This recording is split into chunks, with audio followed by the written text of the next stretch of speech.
የአዲስ ምዕራፍ ሰዓታችን ላይ ነው ያለነው ወደ ዛሬው ታሪካችን ከማለፋችን በፊት ግን አንድ ነገር ማንሳት ያለብን ይመስለናል ባሳለፍነው ሳምንት እንግዲህ የወይዘሮ ሸዋዬና የቤተሰቦቻቸውን ታሪክ አቅርበን ነበር ብዙዎቻችንን አሳዝኗል የብዙዎቻችንን ልብ የነካ ነበር ታሪካቸው አብዛኞቻችሁ ተጨንቃችኋል ቀጣይ ስለሚኖራቸው ህይወትም ጥያቄ ጠየቃችሁን ስጋት የነበራችሁ ተመልካቾቻችን አላችሁና ወይዘሮ ሸዋዬ በአሁኑ ሰዓት ቀድሞ ከነበሩበት ከሚያፈሰው ቤት ወጥተው አሁን የተሻለ ቤት ከቤተሰቦቻቸው ጋር እየኖሩ ይገኛሉ አሳስቧችሁ ለጠየቃችሁን እንዲሁ ደግሞ በተለያየ መንገድ ወይዘሮ ሸዋዬንና ቤተሰቦቻቸውን ለማገዝ በአቅማችሁ የተንቀሳቀሳችሁ ሁሉ ዛሬ እሳቸው ለሚደርሱበት ነገም ከቤተሰቦቻቸው ጋር ለሚደርሱበት የህይወት መሻሻል ትልቅ ሚና አላችሁና እናመሰግናለን ማለት እንወዳለን አዲስ ምዕራፍ ፕሮግራም ላይ ለምትከታተሉ ሁሉ ኢትዮጵያኖች በእውነት በጣም ነው መናመሰግነው ገንዘብ በመላክ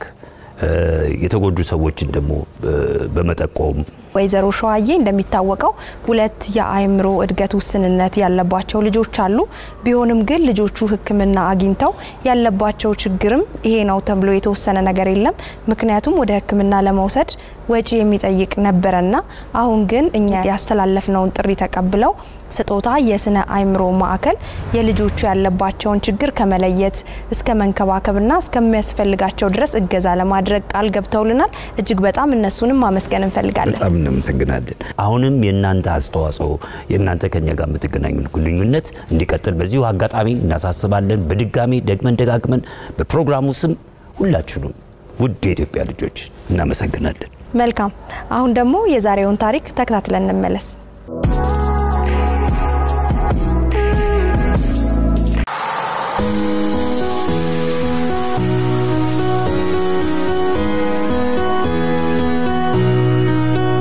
ስሜ በላይነሽ መጎስ ይባላል እህቴም እልፍነሽ መጎስ ትባላለች ታላቅ እህቴ ናት እዛው ያው ስንኖር እኔ ያው ኑሮ ስላልተመቻቸልኝ ጠፍቼ ወደ ከተማ መጣሁኝ ወደ ከተማ እሷ ያው ትዳር ላይ ነበረች ባለቤቷም አራሩ ፉላሳ ይባላል ከሱ ጋር ስትኖር አራት ልጆች ማፈሩ ኑሮም ገቢም የላቸው እሷም ያው ለልጆቿ ጸጉር ትሰራለች ስፌት ትሰፋለች ድግስም ካለ ሄዳ በገንዘብ ተቀጥራ ደግሳ ነው ልጆቿን የምታኖረው እህቴ ሞተችበት ምክንያት አሁን ጎረቤት ነው ሰውየው ከባለቤቱ ጋራ ነው ጻቡ አሁን እሱን ለመሸሽ ሮጣ በእነሱ በር ትገባለች በእነሱ በር ትገባና ከቤት ጀርባ ነው ይዞረችው ወቅቱም ክረምት ነው በቆሎ ወቅት ነው በቆሎ ውስጥ ነው ገባችሁ አሁን እሱ ቀጥታ እንደገባ ወደ እነሱ ነው የገባው በቃ በውጭው በር ስትገባ ብቻ አይቷታል እዚህ ትግባ እዛ ትግባ የሚባል ነገር አላጣራም ገባ እነሱ ላይ ነው ያረፈው እሱ በቃ ተኩስ ሁለቱንም ህይወታቸውን ያጠፋው እሷ ወዲያው ነው ጸጥ ያለችው ሲመታትም ይሄንን ነው ያገኛት ሱን እንኳን በተኛበት ነው መሰለኝ ከሷ ተራምዶ ገብቶ የመታት ሱ በሁለት ጥይት ነው የገደለው በዛን ሰዓት ደንግጦም ቶሎም ያነሳው የለም እንትን አይደለም ልክ ድሬ ላይ ሲደርስ ነው ህይወቱ ይወጣችሁ ለሁለት ሰዓት አክል ደም እየፈሰሰው ትንፋሹ ነበረች አሉ ያው ህክምናና ሰው ማጣት ሱም አልረፈ እኔ እዚሁ ቤት ውስጥ ነበርኩኝ በባለቤቴ ስልክ ደወሉ አሁን ሲደውሉ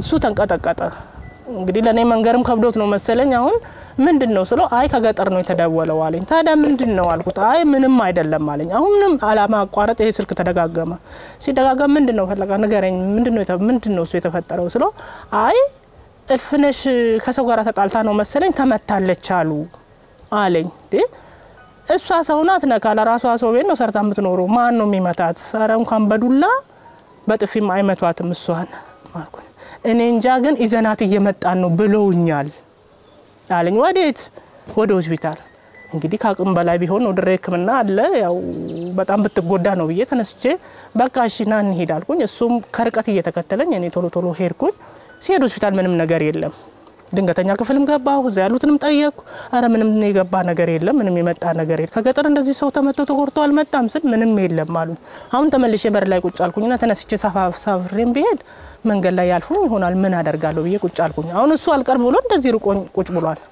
ፈለቀ ምንድነው የታላ አይመጡም እንዴት አዳስል ቆይ እስቲ ይመጡ ይሆናል ቆይ ትንሽ ተረጋጊ ያለኝ አሁንም ባይ የለም ምንድነው እሱ ምን አሉሁ ትክክለኛ ተመታለች አሉ ወይንስ ምንድነው ስለው አይ ሞታለች አሉ አለኝ። ምን አልኩት? ሞታለች አሉ ሲለኝ እኔ በቃ እሷ ብቻ መሰለችኝ እንግዲህ እኔ እንደዚህ አይነት ማአት መጥቶ ሁለቱንም አንድ ቤት ውስጥ ያልቃሉ ብዬ በምን ታስቢዋለሽ አንቺ?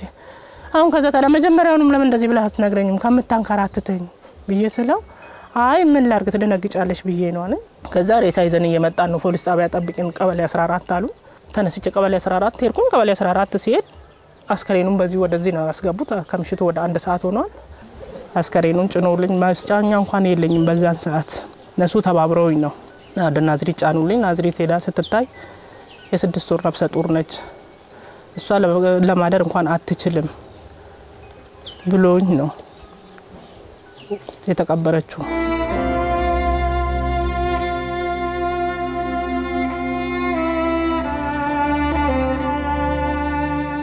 እና አሁን 4 ልጆች ናቸው ያሉት። 4ቱን ወዴት ላርጋቸው? ያለብኝ ግዴታ እንግዲህ ሰብስቤ ይዤ መምጣት ነው። እኔ ምንም የለኝም። ባሌም አካል ጉዳተኛ ነው። እኔም የወር ገቢ ደሞዝ የለኝም፣ ቀን ሰራተኛ ነው። እና ባለቤቴ እነኚህ ልጆች እዚህ ከምንተዋቸው የከተማ ሰው ደግ ነው፣ ግማሽ ዳቦ ለሁለት አያጡም፣ አስፋልት ላይም ቢሆን ቁጭ ብሎ ይለምኑ፣ ይዘናቸው እንሂድ ብሎኝ እሱም እግዚአብሔር ይስጠው ሰብስቤያቸው ይዣቸው መጣሁ። ስመጣም ያው ደብዳቤ ከዛም ጽፈውልኝ ነበሩ ከገበሬ ማህበርም ከዚህ ከፖሊስ ጣቢያም ካዳ ወረዳም ጽፈውልኛል። ያው እነኚህ ልጆች የቻለ ሰው እጃቸውን እንዲዘረጋልኝ ማለት ነው። ሴቶች ጉዳይ ወሰድኩኝ። ሀና ፍራንኮ ባላለው በዚህ በቢሾፍቱ ከተማ ተወልጄ ያደኩ ሲሆን የመንግስት ሰራተኛ ነኝ። አዳ ወረዳ ትምህርት ቢሮ ጽፈት ቤት ባልደረባ ነኝ። ያው በተጨማሪ የበጎ አድራጎት ስራ ሰራለሁኝ። እነዚህ ልጆች ያገኘሁት አንድ ቀን እኔ ራሴ አሞኝ ሆስፒታል ነበርኩኝ። እዛ ሆስፒታል ወረፋ እየጠበቅኩ ያለ የልጆቹን እናትና አባት አስከሬን ያነሳው አቶ መኮንን ይባላል። እዛኔን ሲያየኝ ሀና ፈልጌሽ ነበር አለኝ። እባክሽ ትላንትና እንደዚህ አይነት አደጋ ተፈጠረ፣ ከባለቤቱ ጋር የተጣላ ሚስትየውን ለመግደል በሚያሯሩጥበት ሰዓት የነሱ በር ክፍት ነበር። አሁን እሷ አዛጋ ቁጭ ብላ ባሏ አጠገቧ ሆኖ ትንሹ የመጨረሻው ልጅ ደግሞ በዚህኛው በኩል ቁጭ ብሎ ያቺ የሮጤ ስትመጣ በእነሱ ቤት ውስጥ ጥልቅ ስትል ፍለፊት እነሱን ሳያቸው ያለ ምንም ኃጢአታቸው ያለ ምንም በደላቸው ገደላቸው።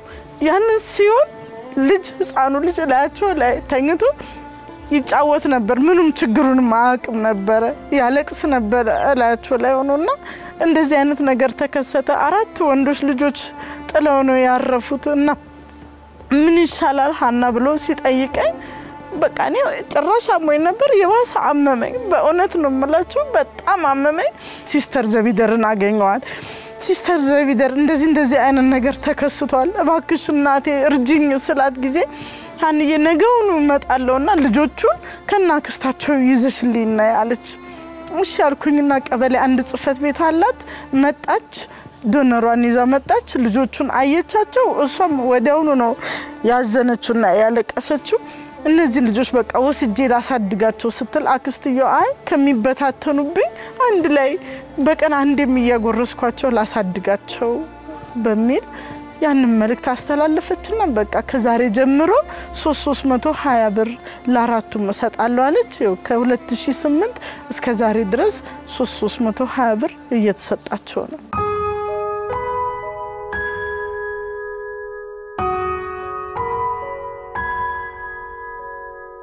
ሌላ ምንም ነገር ዘመድ የለንም። ምንም ዘመድም ቢኖር የርቀት ነው። ይሄ ነው ብሎ ይያቸው እንኳን ከመጣሁኝ ይሄ ነው አሉ ወይ አደጉ ወይ አለቁ ወይ ያልኝ የለም መጥቶ። አሁን እንግዲህ የምኖርበት ቤትም ለጥበቃ ነው የሰጡኝ። አንድ ክፍል ነች። እንደ ክፍልም ሆና ዝም ቆርቆሮ ናት። እንደዚህ ነች እሷ ራሷ። አሁን ያን ነገር መተኛም የለንም እንግዲህ ግማሹ ወደዚህ ተመልሶ ግማሹ ወደ ላይ ተመልሶ ነው። እግራቸውን ራሱ መዘርጋት አይችሉ። ታላቂዮም ይማር ነበር አልተቻለም። ምንም ኑሮ እየከበደ መጣ። በቃ ምንም አልቻልኳቸውም። እንዳልበትናቸው ለማለስጣቸው ወደ ላርጋቸው በሚባል ይኸው አሁን እንግዲህ እሱም ትምህርቱን አቋርጦ እሱን እየረዳው ነው ያለው። ቀን ስራ ነው፣ ግንባኛ ነው የሚሰሩት። 1 ወር ከሰራ 2 ወር 3 ወር ምናልፍበት ጊዜ አለ። ያቺን እንግዲህ ያብቃቃሁኝ አጋጣሚ ከየለት ጉርስም ካገኘ ቀን ስራ ሄዶ ከልጁ ጋራ ሮጥ ብሎ ሰርቶ ይመጣል። 200 ብርም 100 ብርም ይዞ ከመጣ ዳቦ ይዞ ይመጣሉ። ማታው እንድንች ገዝቼ ያን ነገር ሰርቼ አበላቸዋለሁ እና ያው ትምህርት ቤት እንደዛም እግዚአብሔር ይስጣቸው አልፎ አልፎ ይበላሉ እሁድና ቅዳሜ ካልሆነ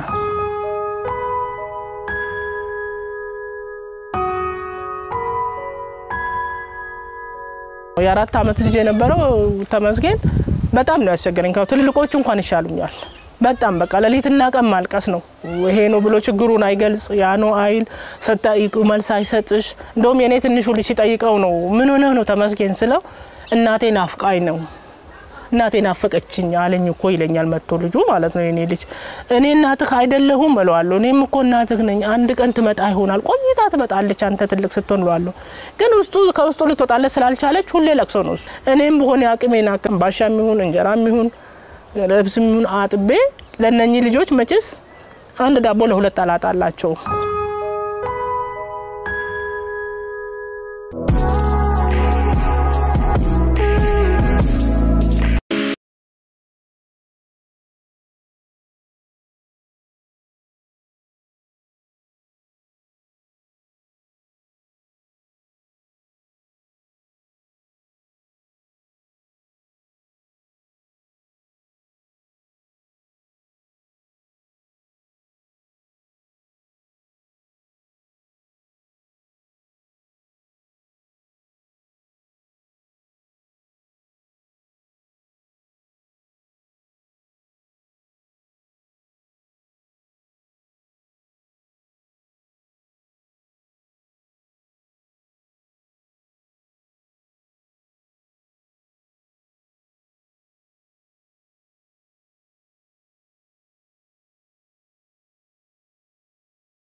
የወይዘሮ በላይነሽን ታሪክ ተከታተልን እንደ ቤተሰብ ትልቅ ችግር ያሳለፉ ናቸው በጣም ጠንካራ ናቸው እጅግ የሚያሳዝን ነገር ነው ያያየነው በጣም የራሳቸው የኑሮ ታሪክና በጣም ዝቅተኛ ኑሮ የሚኖሩ ናቸው በዛ ላይ ደግሞ የህታቸውን የሟች 4 ልጆችን ይዞ መኖር በዚህ ኑሮ ውድነት ካለብን የህይወቱ ጣውረድ ጋር እጅግ በጣም ከባድ ነው በአጠቃላይ 9 ቤተሰብ ናቸው ሁኔታውን እንግዲህ እንዳያችሁት ነው እጅግ የሚያሳዝን ነው የወይዘሮ በላይነሽ የህት ልጆች እዚህ ስቱዲዮ ከኛ ጋር ተገኝተዋል ከነሱ ጋር ደግሞ ትንሽ ቆይታ እናድርግ እንኳን ደህና መጣችሁ እንኳን ደህና መጣችሁ እንታወቅ እስኪ ታኩ ይባላል አባቴ ያራሩ እናቴ እልፍነሽ እኔ ስሜ ደጀኑ ይባላል ስሜ አብራም አራሩ ይባላል እሺ አንተ ስም ተመስገን አራሩ ይባላል ማራው ሁለተኛ ክፍል ነው ሚሊ ስንት አመት ነው ተመስ 9 ተኳ አንተ ስንት አመት ነው እኔ 20 በድጋሚ እንኳን ደህና መጣችሁ እንኳን ደህና ቆይ እናንተ እንግዲህ በአንድ ቀን ነው እናታችሁንም አባታችሁንም ያጣችሁትና ከባድ ነው በአንድ ቀን እናትንም አባትንም ማቶ ቤተሰብ ሲበተን ስሜቱ በጣም ከባድ ነው ብዙ ችግር አሳልፋችኋልና እንደው ምንድነው የሚሰማችሁ እኔ ስሜት ያው እነሱ ሲሞቱ በቃ ሩጬ እንደገባሁት እንዳነሳው በዛ ዞር አለብኝ በአንድ ጨቃራገኝ ስታያቸው ምን ሆነው ነበር ያገኛቸው ስታዩ ሳው በቃ እነኚህ ፊቱ አታይ መቀሳ ደም ብቻ ነው ፊቱ ሳጋ ሞሳ ጋር አልፍቼ ሱሴድ ትንሽ እሱም እንደዛ ነው ቡና ያፈላች ነበር እሺ ቆሎ ከመንደር አምጥታ እየቆለን ነበር እኛ እየተጫወተን ነበር ዶክተር ሰማችና ወደ ውጪ ስትወጣ እሱ እየሮጠ መጣት ምስትየው እኛ ቤት የገባ መስራት እኛ ቤት ገባና እሱንም ከዛ አንተ ምን አደረክ ጓዳ ገባ ሮጠ ገባ ተደበቅ ማለት ነው ስትመለስስ ምን አየ ሞታ ውጪ ነበርኩ ከዛን እሱ ተስከ ሰማና ሮጦ ገባ እናንተ ስትደርሱ የእናትና የአባታችሁ ህይወት አልፎ ነበር የሱ አልፎ ነበር ለጎረቤት ምናምን አንመጣም ትንሽ ቆይቶ ነው መጥቶስ እኔ ሰው ቤት ነበር የሚቀመጠው ከዛ የሆነ ልጅ መጣና እናትና አባቴ ሞታል ሲል አላመንኩም ነበር እኔ ሰይድ ሰውላ ተሰብስቦ እንትን ይያሉ ነበር ስገባ ሬሳቸው የለም በአምቡላንስ ተይዞ ወደዚህ እየመጡ አገኘዋቸው ከዛ አለቀስኩበት ከዛ በቃ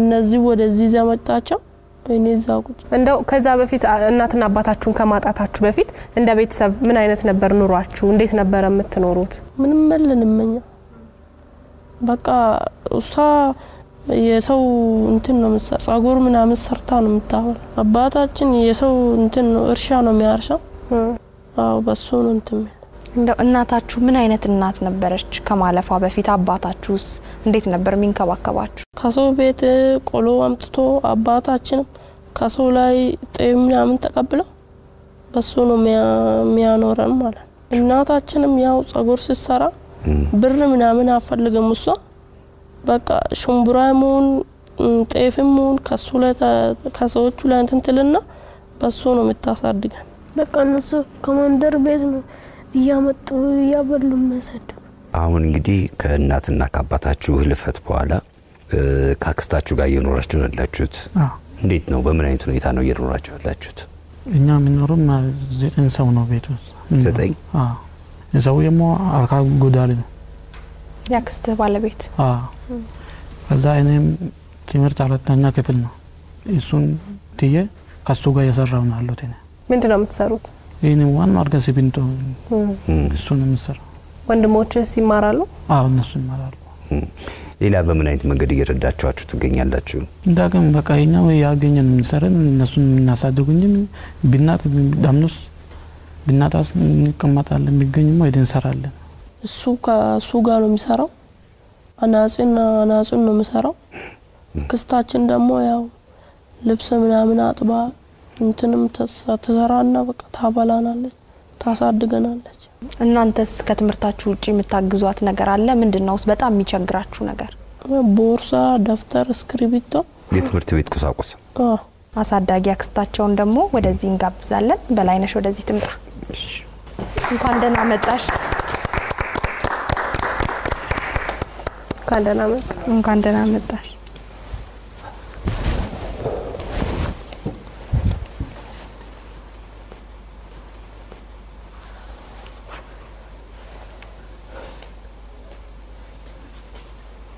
አረፍ በሉ ወይዘሮ ብላለሽ አረፍ በል እንኳን ደህና መጣሽ ወይዘሮ በላይነሽ እንኳን ደህና መጣሽ ከእህትሽ ልጆች ጋር እያወራን ነበረ ስለገጠማቸው ችግር ቤተሰቦቻቸውን ስለማጣታቸው ስላንቺም ማጫውታውናልና ይሄን ሁሉ ልጅ ማስተዳደር የምትኖሩበትን ሁኔታ ስላየን ከባድ ነው ቀላል ነው ብለን አናስብምና እንዴት እየተወጣሹ ነው ምንም ገቢ ምንጭ የለኝም ያው ቀን ስራ ነው የሚሰራው እሱም እንደዛ ሆኖ ስለ ምግባቸው አሁን ስለ ትምህርት እንኳን እግዚአብሔር ይመስገን ያው ያስተምሩልኛል ያው አሁን እንግዲህ ትልቁ ከባድ የሆነብኝ መኝታቸው ምን አድርበት በቃ እነሱም ያደጉ ስለመጡ እግራቸውን እንኳን መዘርጊያ የላቸው እንደኛ ነገር እነኚህ ልጆች ወደፊት እኔም እንደ ቤተሰቦቻቸው ህይወቴ ባልፍ ሜዳ ላይ ነው የሚወጡት ማንንም አባከና የሚላቸው የለም የራሴስ እንኳን እንደዛው ምንም አይሉም ራሳቸውን ችለዋል ያው ወራት ኩርሳቸውን ይበላሉ እነሱ እነኚህ ግን ምንም መሄጃ የላቸው ትም የላቸው ከፊትም ከኋላም አለ ፈጣሪ በስተቀር ምንም ነገር የላቸው ማውለሊትና እንቅልፍ ይነሳል ሰው መቼ ዛሬ እንሞታለን ነገ እንሞታለን አናቆም መቼ እንደምንሞት አሁን በቃ ለሊትም ቀንም ሰላም ነሱኝ ግራ ገባኝ እግዚአብሔር ከረዳቸውና ምናልባት እግዚአብሔር ከነሱ ጋር ሆኖ ድላቸው ከረዳቸው ማረፊያ ካገኙ ፌስታልም ቢሆን ሸጠው እዛች ማረፊያ ቤት ይገባሉ እኔም ብሞት ዞሮ ሜዳ ላይ አይወርቁም ጎዳና አይወጡም አሁን በቃ ለሊትና ቀን እንቅልፍ ረፍት ይነሳኝ ይሄ ነው ትልቁ ነገር ትልቁ ችግሬ እነኚህ ልጆች መማር ይፈልጋሉ በተጨማሪ መብላት ይፈልጋሉ ልብስስ እንግዲህ ያው ለነፍስ ያለው ያለብሳቸዋል ለብሳሉ ሰውን ሙራጅ ቢሆን ይሰጣቸዋል ይለብሳሉ ሆድ ግን ጊዜ አይሰጥም አንዱ እንኳን ቆስሎላቸው ቢኖር እረኝነት እንኳን አስገብቷቸው እያያቸው ተስፋ ነው ለነሱ ባለቤትሽ ለእህቶችሽ ልጆች ያለው አስተዋጽኦ ያለው አቀባበል የሚያደርግላቸው ነገር እንዴት ነው እንዴት ትገልጪናለሽ ከኔ በላይ ነው መመስገን ያለበት እሱ ነው ከኔ በላይ እሱ ነው ይዟቸው ያለው አንዳንድ ቀን ይመረኛል፣ በሳጫለሁ፣ ማረራለሁ። የት ይሄዳሉ እነኚህ ልጆች? ምን መግቢያ ያላቸው? ለምንድን ነው የምትማረሪው? እነሱም ነገር አድጎ ሰው የሚሆኑ ናቸው። መጨረሻቸው አይታወቅም። እኛ እስካለን ድረስ የበላነው ጦምን ብናድር አንድ ላይም ብንቀምስም እንኖራለን። ትንሽ ጊዜ ነው። እነሱም አሁን እያደጉ ነው። ካደጉ ወዳና ወዲህ ተራሩጦ ራሳቸውን ይችላሉ። ለትንሽ ጊዜ ነው የሚያስቸግሩሽ ይለኛል። አንቺ አሁን የእድር ቤት ጥበቃ ነው የምትሰሪው? አዎ ጥበቃ። ምን ያህል የወር ገቢ ያለሽ በዛ ወይስ ቤቱን ብቻ ነው? ቤቱን ብቻ ነው። ቤቷን ብቻ ምንም 5 ሳንቲም የሚሰጡኝ የለም። ውሃ ራሱ አሁን እዛ ሆኜ ተከራይ አለ የሚያከራዩት ቤት አለ። ውሃ ራሱ በሁለት ቤት ነው የምከፍለው። በሁለት ቤት ነው የሚያስከፍሉኝ። ምክንያቱም ቤተሰቧ ብዙ ነው በማለት የተነሳ ማለት ነው። እነሱ አንድ እጅ ሲከፍሉ እኔ ሁለት እጅ ነው የምከፍለው። የራስሽ ልጆች አሉሽ? 3 ልጆች። ልጆችሽ ምን ላይ ናቸው? ልጆቹ አሁን አንደኛው ያው 10ኛ ነው፣ አንደኛው የዚህ ኩያ ነው። አንደኛው ትልቅ ነች፣ ተመርቃልኛለች።